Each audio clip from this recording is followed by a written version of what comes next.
Welcome to this word of hope for Saturday of the 11th week of Ordinary Time.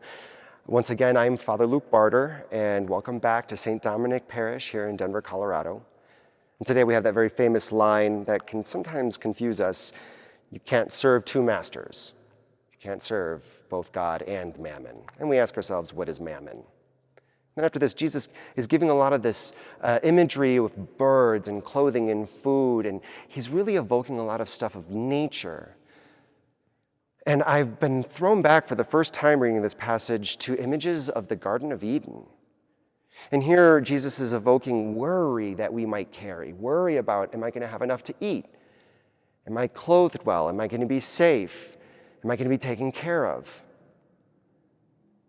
When we think about what original sin was and everything that led up to that first taking of the fruit and eating it, what was the devil actually doing?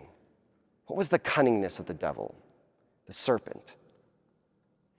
He manipulated and took advantage of our ability to be able to truly know the world around us and know God. But in that freedom too, in that power of the intellect, he sowed doubt.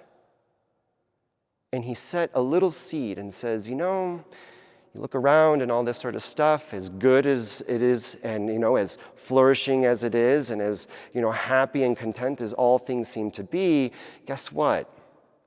God's not quite looking out for your best interest, because if he would have, he would have allowed you to eat this fruit of this tree. God is not as good as you think he is. And the moment Adam and Eve believed that, they started to worry. They began to put clothing on themselves because they worried about shame and what God was going to think of them and what they thought they were going to think of each other. There was this worry about, what am I going to eat or not eat? What can I eat or not eat?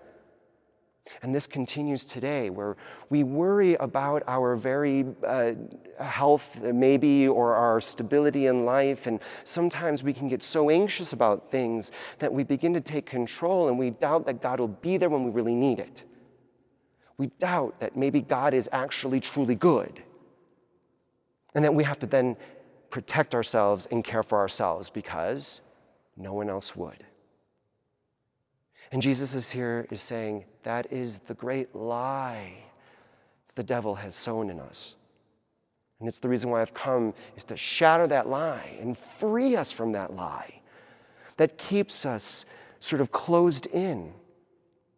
Sometimes it closed in away from just simply God, and sometimes closed in away from each other. We don't trust each other. But here he's saying, look at all the creation around you.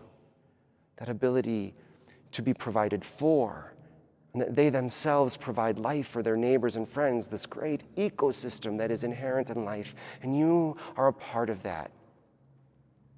Jesus has come together and saying, God is there for your best interest.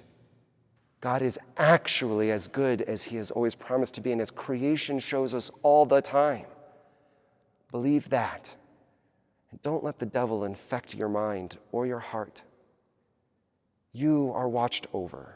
You are loved. You are cared for.